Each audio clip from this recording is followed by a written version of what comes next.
Niona sio vyema na ni busara mimi mwenyewe binafsi nikafika kujionea hali ilivyo kwa kipindi hiki ambapo kulikuwa hakuna shughuli zote za ibada.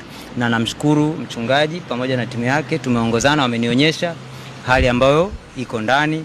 Kuna baadhi ya maeneo nimejionea mwenyewe, kuna baadhi ya milango ambayo inaonekana imevunjwa.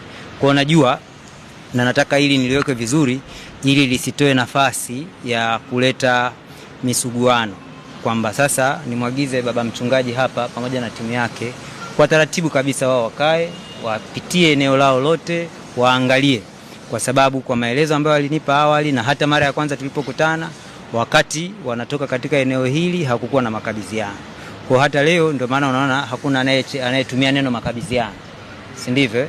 Kwa sababu maelekezo ni kuruhusu shughuli za ibada ziendelee hapa.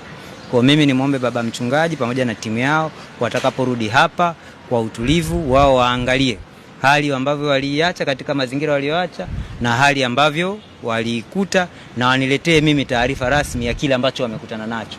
Wasiwe na wasiwasi wowote au woga wowote kuja ofisini kwangu kuniambia, bwana mkuu wa wilaya, baada ya wewe kufika katika eneo lile na sisi kurudi kwa ajili ya ibada, hali halisi tuliyoikuta sisi ni hii hapa. Baada ya hapo kutakuwa na maelekezo ambayo nitayatoa kwa namna ambavyo watakuwa wamefika kwangu. Nafanya hivi kwa lengo moja tu, kwamba ni maelekezo ya Mheshimiwa Rais. Ni lazima tusikilize wananchi. Sasa siwezi juzi tu Mheshimiwa Rais ametoa maelekezo ya kusikiliza, alafu mimi nifunge milango ya kutokusikiliza nini ambacho baba mchungaji atakuja kuniambia.